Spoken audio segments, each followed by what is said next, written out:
Welcome. Hey, thanks all for coming out today. Good morning, Vic. Good morning, Roger. How are you doing here? Very good. Good. Very good.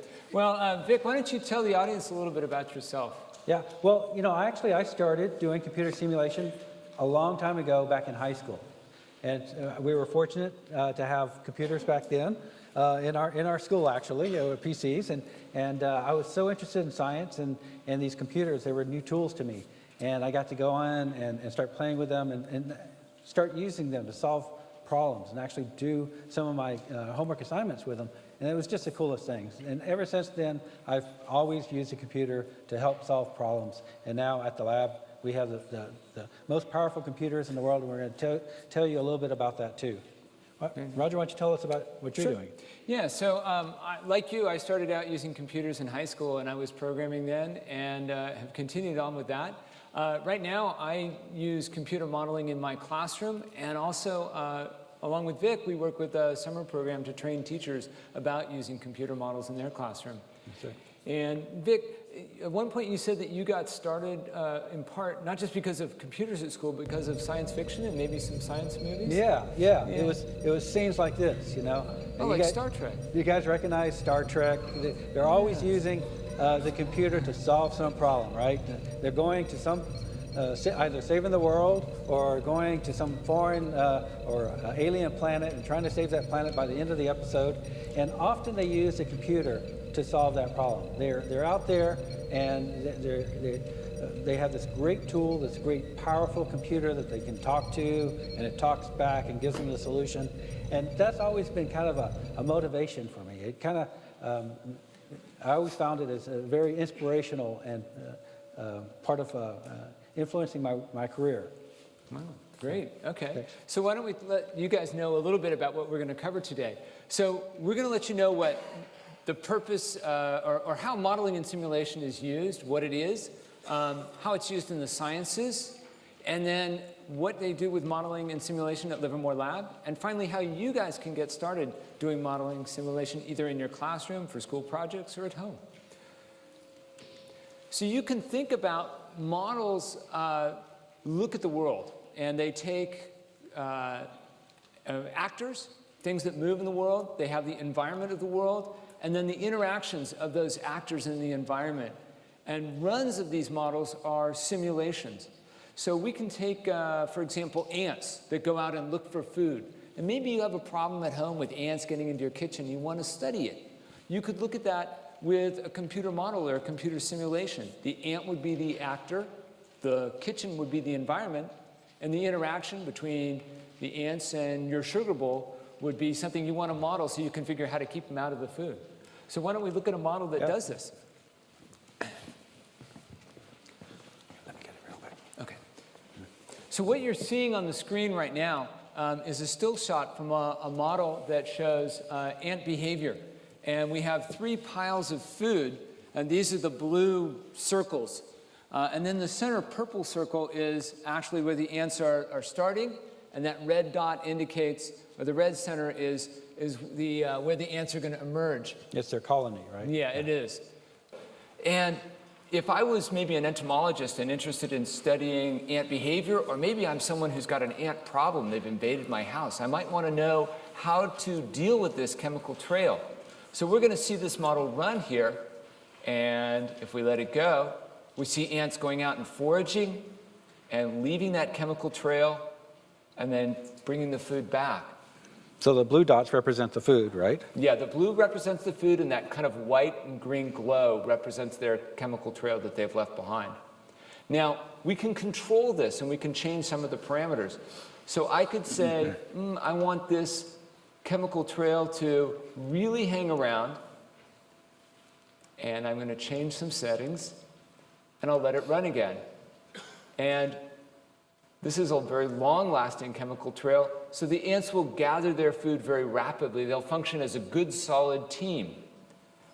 But all the food is consumed roughly at the same time. Yeah, very quickly and roughly at the same time. On the other hand, what if I was a scientist who wanted to see, well, what's going to happen if that chemical trail goes away really rapidly, if it evaporates rapidly? And I can try that. And notice that we don't really see that trail anymore. And the ants are no longer to function really as a team. It's very much a kind of an individual, oh, I happen to find food sort of thing. And so the results are dramatically different. So maybe if I was a person who wanted to control ants in my kitchen, I might want to do something that disrupts that chemical trail, and I could study the possibilities there. So using a computer model or simulation allows us to consider ways to solve major problems that we have, or maybe just simple household problems as well.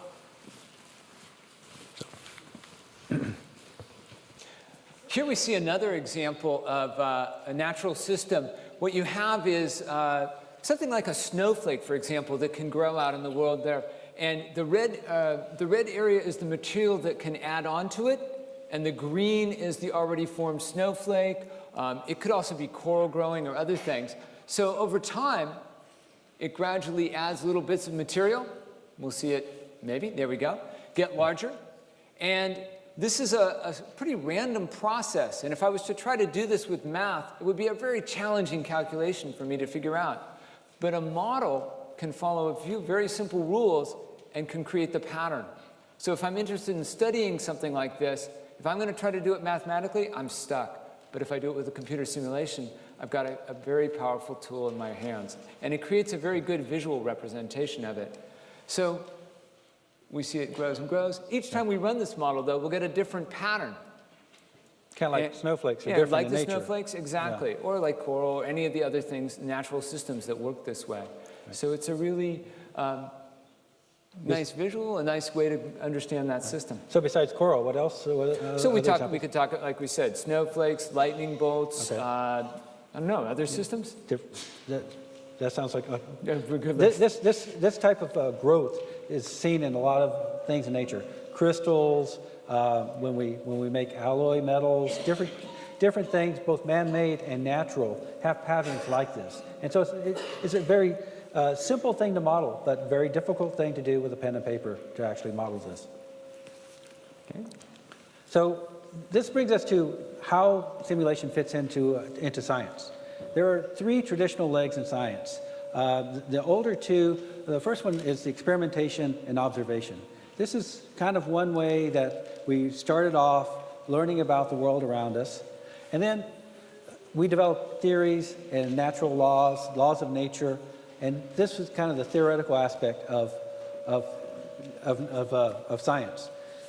More recently, with the computational tool, the computer as a tool, we now have a third leg, computational science, which combines the data from the experimental and the laws of physics from the theoretical side. So I'm going to have, I drew, now don't make fun of my art because I'm a scientist, not an artist, but we want to talk about the original scientist here. You know, he needed to understand the world. He was just as curious as we were, and he had the power of observation. He had his eyes, his ears, his nose. He could smell. He wanted to understand nature, and so he might question how water runs down a river, or how a tree grows, or how the birds fly around. And so he will look around. He'll make his observation. He might write it down, and later, the scientists started using mathematical models. This was a very compact way of expressing how they view nature. It was very compact, and they can also pass that on to other scientists to help them with their work. And eventually, scientists got to use different tools, like the microscope and the telescope, which increased their observation skills, their power of observation, far beyond what they could see with their eyes, for instance. And this gave them more accurate information and a lot more information. And as a result, they developed more laws of nature, a little more complicated laws of nature, a little more accurate laws of nature. Eventually, the scientists had access to great tools, such as the X-ray machine. And they could see well beyond what the eye could see, far greater detail inside of things. And you can see that the machine puts out binary information. That's the ones and the zeros that is coming out of the machine. Machines generate lots and lots of data. And and as a result, we can also come up with a lot more laws of physics because we start to understand nature a little bit better. So more laws were developed. But the problem is, eventually, you have so much data to track. And we know this because we have the internet now. There's tons and tons of data. There's a lot of laws of physics that we might want to combine to actually make a more complete view of the world. And what the computer does, it helps us track all the data and combine the laws of physics to have a more realistic view of the world. And as a result of this, we usually express these in computer simulations, and a lot of times the graphic expression of those.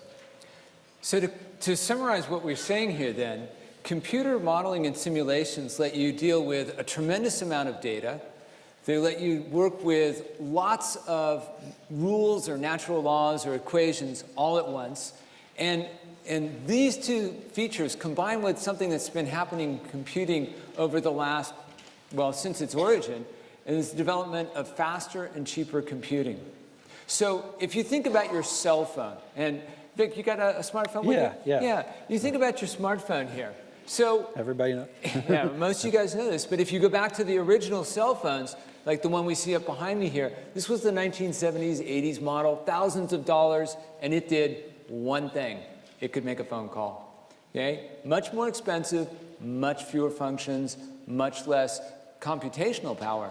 You carry around a tremendously powerful little computer in your pocket now, and that one costs a few $100s.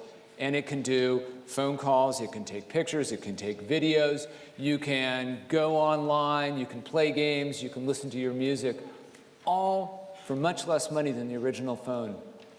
These same sorts of trends are occurring with computers, and they're occurring in your home computers, and they're occurring in the computers that Livermore Lab uses as well. Yeah, this computer I hold in my hand is about, these things are approaching about a gigaflop of processing power. This is a tremendous computer, but the supercomputer that we use at the lab, the Sequoia machine, runs at around 16 petaflops. That's about 16 million times this processing speed. And so this helps us process and run a lot of different simulations and helps us understand very interesting aspects of nature. And so I'm going to go through show a little video that will show the diversity of the things that we explore in the work we do at the lab. Material science.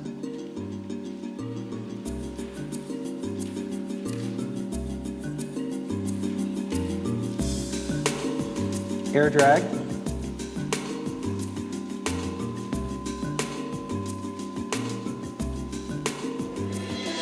Turbulence.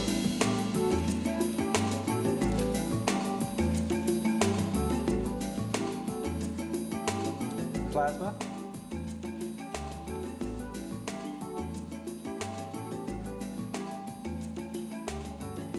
Neutrons.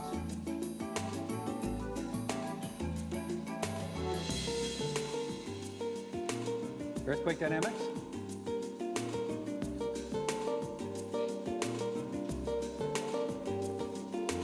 And shear flow, or wind shear.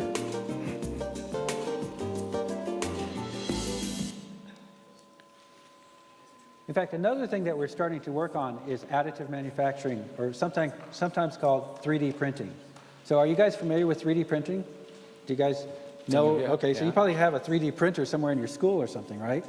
Well, we're doing 3D printing with metal. And so in order to do this, it gets a lot more complicated. And what we have here is a simulation that shows a bed of very fine metal particles. So this is a very small scale, and those particles are blue because they're cold right now. So they're just sitting there. And then what we do is we want to melt those with a laser.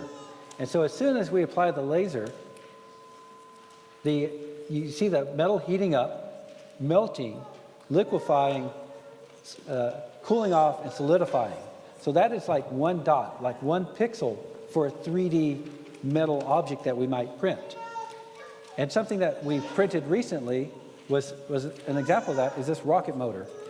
And this rocket motor is made out of stainless steel, It has hollow skin for the fluid to go through to cool it off. And this is a very complicated thing to design and build. To understand how much laser power to put in, what powder size to use at different parts. So it's a very difficult thing. And having the supercomputer to help solve that problem is the best way to make this a part that really can work. So we're going to talk now a little bit about how you can get involved in doing computer modeling and simulation. And we're going to tell you about some software called NetLogo. It's freeware. You could go download it this afternoon if you want. And it comes out of Northwestern University. It's an agent-based modeling software. And you really don't need to know what that means, but give it a try. So we're going to tell you, first of all, why you want to look at this. It's easy to use. You can run it on pretty much any computer you have at home, Mac, PC. If you have a Linux machine, it's fine. It's a quick learn one. The language is very natural in its flow, so it's not difficult. And it has a lot of free or sample models that come with it, so you have a good base to begin with as well. So why don't we step over and take a look. Now, we had a student who was interested in looking at architecture and wanted to do a design problem for a science fair where they were looking at building energy usage. And so the traditional architectural drawing with a little bit of energy flow added in can give you some information, but it really leaves a lot to be figured out. And so the student would then go ahead and do an actual architectural design, maybe in SketchUp, and then from there go and build a physical model. And in this case, the student tested the physical model with heat lamps and different types of roofs to see how changing the roof color could affect the energy usage of the building. But she took it one step further because she realized if she really wanted to study this system, it would be great to be able to vary the roofs in fine detail and get lots of data on it. And so she built a computer model of it. And we can see that the roof here has, this building has a little window up near the top there, that straight section. And in this model, when we start it, there's going to be sunlight coming in. It's going to strike the roof. It's going to heat up the air in the building.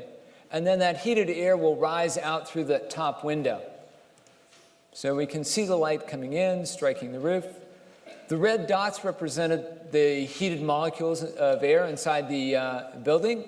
And some of them are escaping out the open window. So the heated air rises just like hot air naturally does, right? Yeah. We still see the temperature going up, however. Now, if I close the window, it's going to get even worse. The temperature rise continues, it increases a little bit, in fact. Now, this model also allowed the student to control the color of the roof. So we can take this to real extremes and put a very dark roof on here.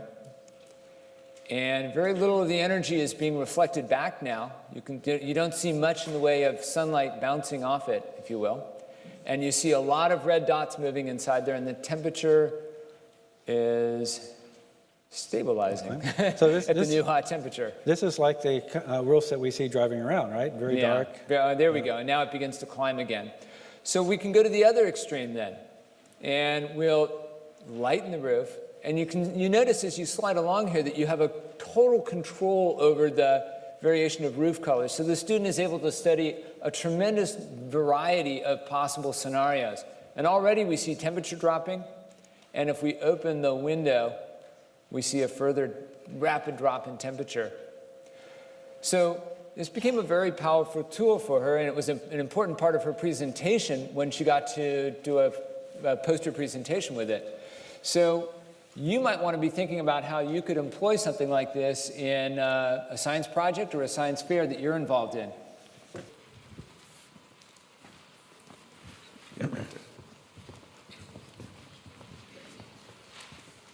So we can also use the simulation to model other things. Here's something that we use quite a bit in schools. It's a TurtleBot, and a TurtleBot is kind of a homemade device. It's made out of a Roomba. How many people here know what a Roomba is? A few of you. Okay. About half. It's actually a robotic vacuum cleaner, and you've probably seen it on YouTube quite a bit with the cat on top.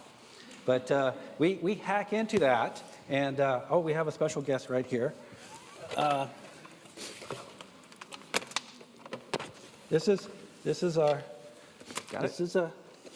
TurtleBot, and we hack into it so that we can actually control it.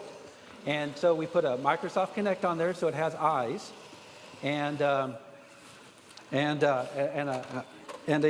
little laptop so that we can program it, and it can actually identify a pair of legs and follow the legs around, and it's really great in a crowd because it just goes around randomly following people.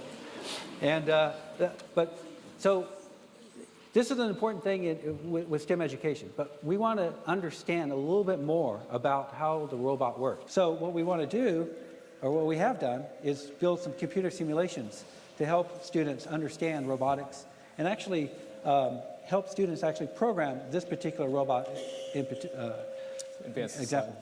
So can we go to the... Yeah, can you go to the next one? There we go. Yeah. Okay, so what you see now is a simulation that was developed by students to help them when they were programming the Roomba that you just saw, or the TurtleBot that you just saw.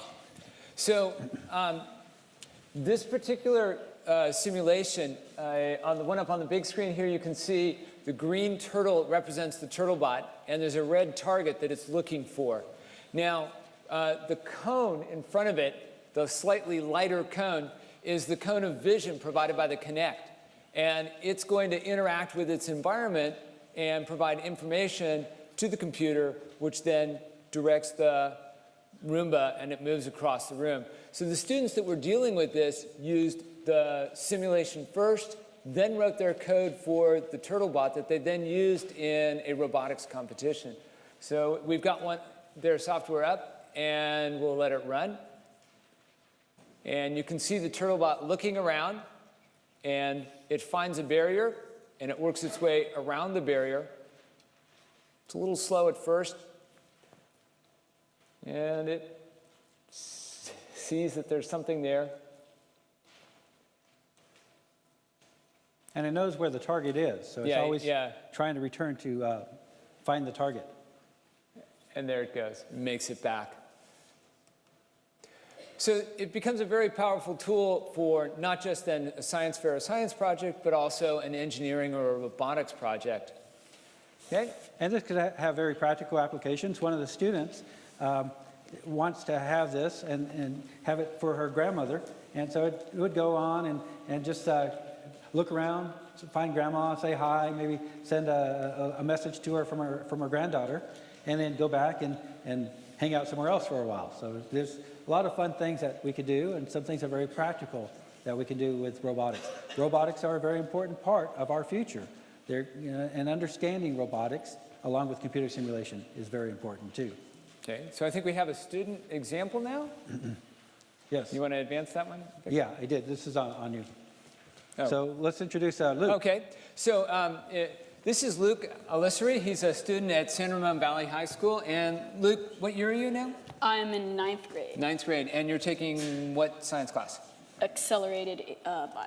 Bio? Okay, so you're in a biology class, and you started modeling, well, how long ago did you start modeling? In September. So at the beginning of the school year, I joined a club at San Ramon, and I got into it. Okay, so why don't you tell us about the model that you've got on the computer here?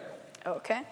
So this model demonstrates the light-dependent reaction in photosynthesis. And this is something I learned in biology, and it was just a diagram in my textbook. And with NetLogo, I was able to bring it to life in a fun and not so complicated way. So as we start this up, you'll notice that there are purple arrows that simulates the sunlight, and they're going to be absorbed by the pigments in the chloroplast called chlorophyll, and the energy is transferred using the orange lightning bolts to the central chlorophyll. And the central chlorophyll, you'll see in a minute, will shoot off an electron.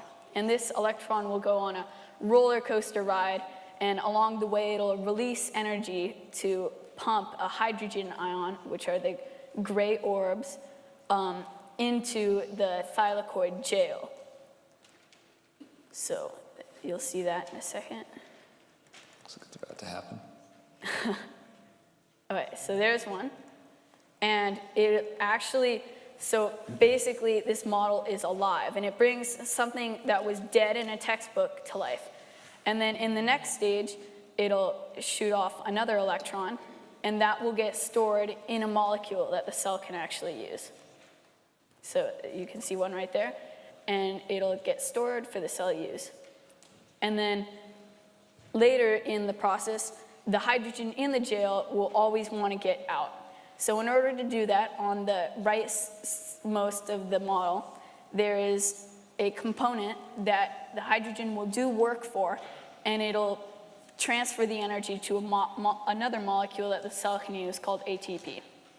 So there, as you notice, to the right of the model, there are 3 graphs. And they basically show, the top one shows how many moving parts are in the model at once. The middle one will show the hydrogen spread out, so how much is in the floating around in the space and how much is in the gel. And then at the bottom graph shows how much energy the model has produced. Fantastic. And Luke, how long had you been in the club or modeling before you built your first model on your own? Probably a week. A week, afterwards. yeah. So it's really easy if you want to get started on this. And obviously, he's taken it to some really great level here. But it's not overwhelming. Any one of you could pick this up and begin. And then if you stick with it, like Luke has, you could have some fantastic things to add to what you do in the classroom or what you do at home. Thanks so much for coming in today. Thanks for having me. Great. Thank you, Luke.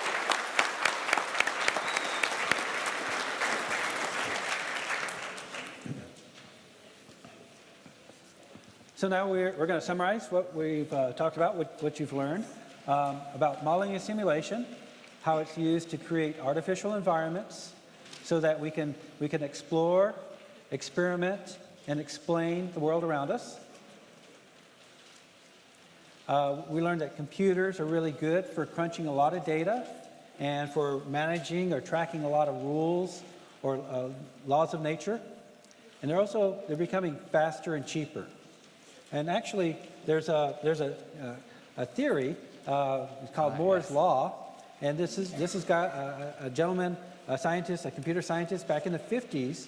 He predicted that computers will get faster and cheaper exponentially, and that because the transistors are getting smaller and smaller, and as a result, we're seeing that exact trend.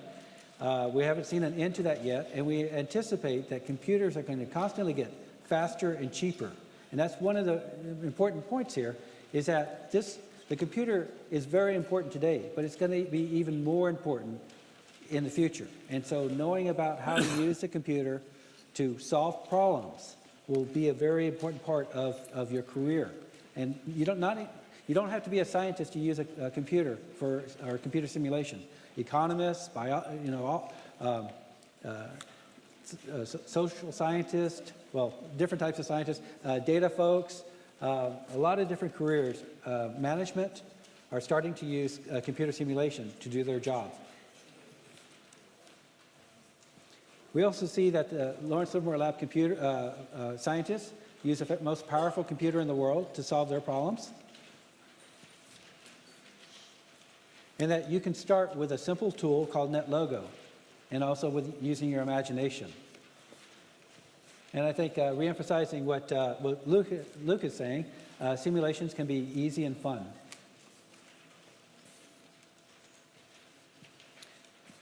So this is the kickoff of a themed Science on Saturday. We're doing simulation as a tool for scientific discovery.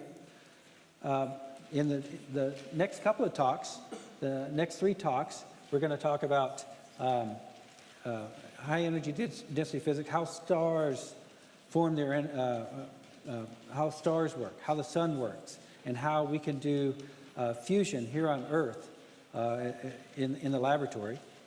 We're going to study about protein models, how viruses work, how viruses might mutate to change their proteins to become superbugs, and also how the human heart works, how And what's important about doing this in computer simulation is that we don't want to do simulation or experimentation on real living human hearts or superbugs or things that are very powerful. So it's much better to start doing computer simulation to understand this first, and then do the experimentation in the computer. Thank you very much for coming out today. We really appreciate it. And we hope that you get started in modeling. Yeah.